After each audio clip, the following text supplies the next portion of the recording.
ఈ రోజున ప్రతి జిల్లాలో ఉండే గవర్నమెంట్ ఎయిడెడ్ కాలేజెస్కి విత్డ్రా చేశారు. అంటే ఎంత అంటే విద్యార్థులకి నిలబడతాం, మేము మేనమామలను నిలబడతాం విద్యార్థులకి అని చెప్పి మేనమామ ఏం చేస్తున్నాడంటే గవర్నమెంట్ ఎయిడెడ్ కాలేజెస్ మేనమామ తీసేసుకుంటున్నాడు. అది వాళ్ళు చేసి. సో మీకు మేనమామ కావాలి కూడా 2024 కంటే చెప్పండి అందరికీ.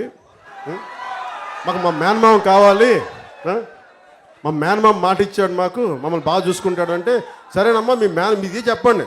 వైసీపీ పాపం తీసుకుంటారు కదా మద్దతుదారులు, వాళ్ళందరికీ చెప్పండి మీ మేనమామ మీ కాలేజ్ డబ్బులు తీసేసుకున్నాం, మీ కాలేజీలు తీసేసుకున్నాం, అమ్మేస్తున్నాడమ్మా మీ మేనమామ, మీకు ఓకే అంటే 2024 కూడా వారితో పాటు వెళ్ళండమ్మా, ఈసారి మీ ఇల్లు కూడా మీరు తీసేసుకుంటారమ్మా అని చెప్పండి. ఈ రోజున ప్రతి జిల్లాలో ఉండే గవర్నమెంట్ ఎయిడెడ్ కాలేజెస్కి విత్డ్రా చేశారు. అంటే ఎంత అంటే విద్యార్థులకి నిలబడతాం, మేము మేనమామలను నిలబడతాం విద్యార్థులకి అని చెప్పి మేనమామ ఏం చేస్తున్నాడంటే గవర్నమెంట్ ఎయిడెడ్ కాలేజెస్ మేనమామ తీసేసుకుంటున్నాడు. అది వాళ్ళు చేసి. సో మీకు మేనమామ కావాలి కూడా 2024 కంటే చెప్పండి అందరికీ. మాకు మా మేనమామ కావాలి, మా మేనమామ మాట ఇచ్చాడు, మాకు మమ్మల్ని బాగా చూసుకుంటాడు అంటే సరేనమ్మా మీది చెప్పండి.